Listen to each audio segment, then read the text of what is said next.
A legszebb ajándék az életemben az volt, mikor megkaptam a kiskutyám. 15 éves voltam, és csak egy sima uncsi napnak indult, amit a szüleimmel kellett eltöltenem. Hétvége volt, és anya meg apa kitalálták, hogy menjünk el a ligetbe sétálni, mert hogy milyen jó idő van. Persze nekem semmi kedvem nem volt a szüleimmel sétálgatni hétvégén, főleg abban a korban még minden nagyon ciki volt. Végül csak rávettek, és elmentünk sétálni. Nagyba mászkáltunk, amikor észrevettem, hogy az egyik kutya alapítvány vásárt rendezett, ahol a kóborkutyusoknak kerestek gazdit.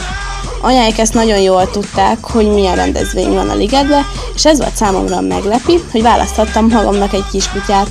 Olyan sok cuki kutyus volt, hogy alig bírtam kiválasztani a nekem valót. A szívem majd megszakadt a sok kis árva láttán.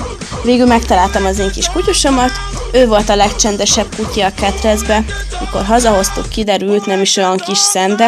Alig telt el egy kis idő, rögtön belejött a nagy játszadozásokba, és persze a lakást is átrendezte. Sütinek neveztem el, mert nagyon szerette az édességet.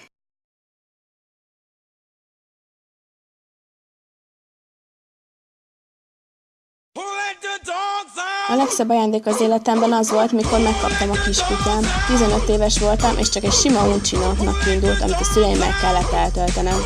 Hétvége volt, és anya meg apa kitalálták, hogy menjünk el a ligetbe sétálni, mert hogy milyen jó idő van. Persze nekem semmi kedvem nem volt a szüleimmel sétálgatni hétvégén, főleg abban a korban még minden nagyon ciki volt. Végül csak rávettek, és elmentünk sétálni.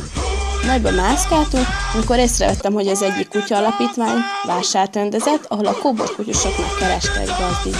Anyáik ezt nagyon jól tudták, hogy milyen rendezvény van a ligetben, és ez volt számomra meglepi, hogy választhattam magamnak egy kiskutyát.